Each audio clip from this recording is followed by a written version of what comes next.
A roadblock has been installed along the Kampala-Masaka Highway to divert traffic for those plying to and from Masaka, except for those headed to Kayabwe. The Mpigi-Kanoni-Sembabule route is the option available. As a result, riders have increased fares from Kayabwe to Masaka. We have not heard from our MP about the status of the road, whether the road will be worked on or not.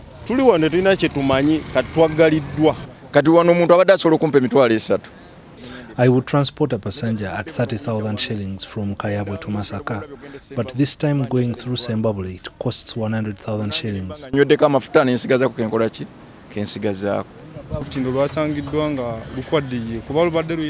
The bridge was also weak because it had some cracks, but I think there was laxity to check the status of the bridge.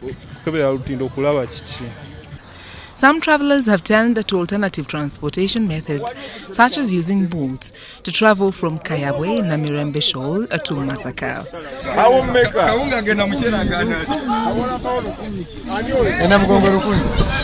Omuntu agenda okulinnya eryato wano agenda kubeera nga atuwaayo omutwalo gumu. Every passenger pays between 10,000 to 20,000, depending on even how you speak to us.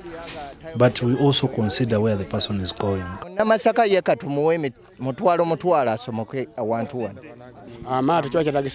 We need bigger boats with stronger engines to be able to maneuver this weed that has been caused by this flooding.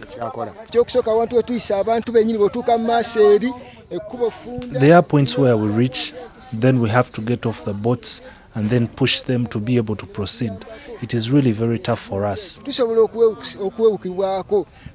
Boat owners have made available life jackets to ensure passengers' safety during transit.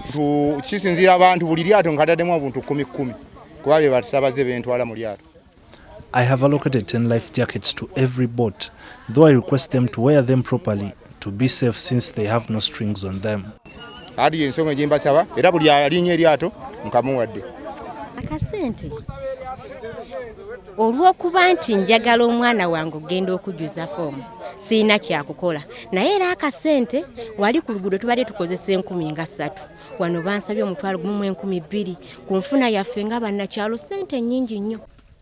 Fishermen have also been affected due to a lot of weed that has made the activity hard to carry out. Even if people are traveling, we the fishermen have no business to transact.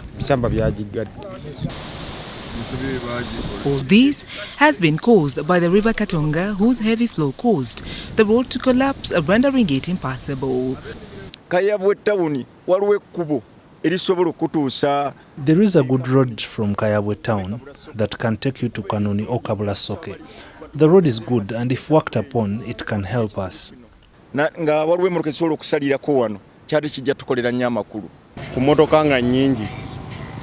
This road requires small vehicles because heavy ones cannot use this route.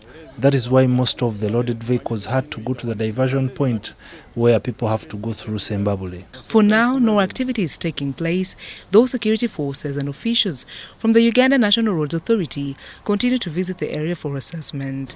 It is alleged that human activities in the area have partly caused the water to exert pressure on the road, while heavy vehicles have also contributed to this scenario. Sandra Kahonde, Ivan Kawa, UBC News Tonight.